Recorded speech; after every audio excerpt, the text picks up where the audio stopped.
ये एक दिल दहला देने वाली घटना है। मध्य प्रदेश में अभी चुनाव खत्म हुए हैं। महिलाओं को लेकर, लाडली बहना को लेकर, महिलाओं की सुरक्षा को लेकर दोनों पॉलिटिकल पार्टीज बीजेपी और कांग्रेस ने बड़ी बड़ी बातें की हैं। और उसके बाद ग्वालियर से जो ये सीसीटीवी फुटेज सामने आई है, ये बिल्कुल डराने वाली है। जरा तस्वीरें देखिए। ग्वालियर में ये जो वारदात हुई है, एक मोटरसाइकिल पर, एक बाइक पर सवार होकर आए दो नकाबपोश लोगों ने दिन दहाड़े एक युवती का अपहरण कर लिया। दोनों सरेआम युवती को एक बाइक पर उठाकर ले जाते हैं, बैठाते हैं और उसके बाद चल पड़ते हैं वहां से।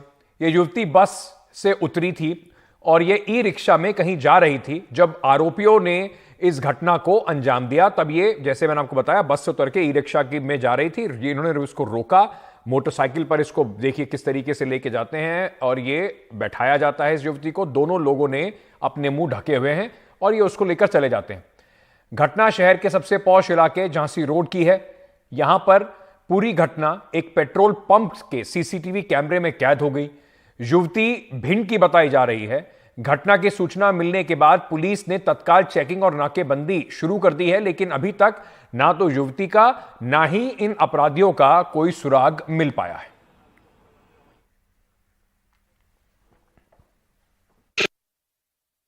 है। सुबह बच्ची गांव से आ रही थी बस में। सुबह तो यहाँ 9 बजे, 9:15 बजे करीब पेट्रोल पंप पे वो उतरी। यहाँ पे तो दो लड़के आए पे मोटरसाइकिल से। हम उसको लेने आए तब तक वो मोटरसाइकिल पे उसको ज़बरदस्ती पकड़ के बैठाए। वो उतरने की कोशिश करी तो उसको दोबारा पटक लिया और उसको लेके चले गए। कहाँ से आई थी बच्ची? इधर गांव से आई थी, लाहौर से। यहाँ पे क्यों आई थी? हम अपने यहाँ बुलवाया, कार्यक्रम था हमारे यहाँ 23 तारीख का। इसमें कहाँ पर?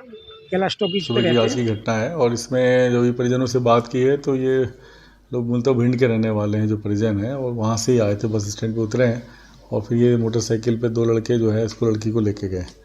उनको शंका भी उस पर है क्योंकि कुछ दिनों पहले शायद उनके गांव में भी एक लड़का जो है प्रेम प्रसंग के चलते उनके यहाँ आया था और उसके पे भी कोई प्रकरण पंजीबद्ध कराया था।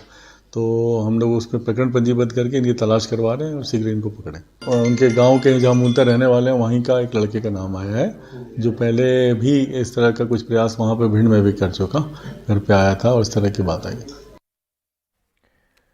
अब ये घटना, उसके साथ साथ ये भी सवाल उठता है, यहाँ पर आसपास आपको लोग खड़े दिखाई पड़ रहे हैं। किसी ने ना इन्हें रोकने की कोशिश की, ना कोई सवाल पूछा कि कैसे कोई भी किसी महिला को इस तरीके से उठाकर ले जा सकता है। आगे बढ़ते हैं और बिहार से भी एक चिंताजनक खबर। अनुराग हमारे सहयोगी इस वक्त हमारे साथ जुड़ रहे हैं। जी अनुराग के पास चलते हैं।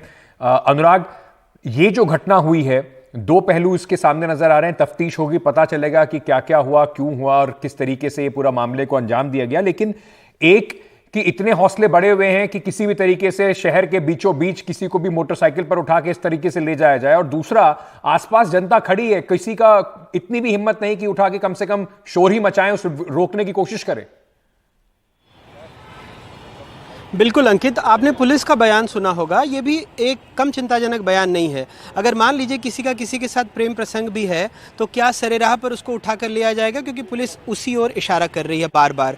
दूसरा, ये वो शहर है जो एक केंद्रीय मंत्री यहाँ से आते हैं, बगल के इलाके से एक और केंद्रीय मंत्री आते हैं, जो राज्य के गृह मंत्री हैं उनका घर बगल में ही है, दतिया में। तो ये ग्वालियर चंबल वो इलाका है जो पूरा वीवीआईपी इलाका है। हाल में ही चुनाव संपन्न हुए हैं, बड़ी तादाद में सुरक्षा कर्मियों की तैनाती थी वहाँ पर।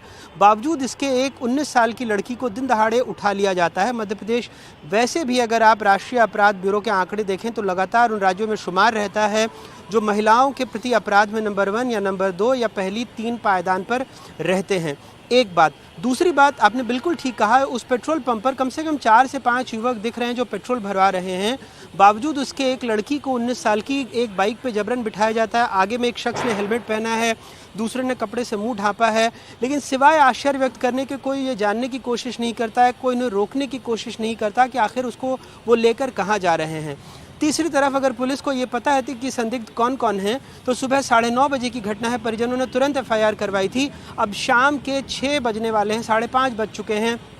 कौन रोक रहा है पुलिस को कि उन आरोपियों तक पकड़ें और उस लड़की को उनके घर वालों के सुपुर्द किया जाए।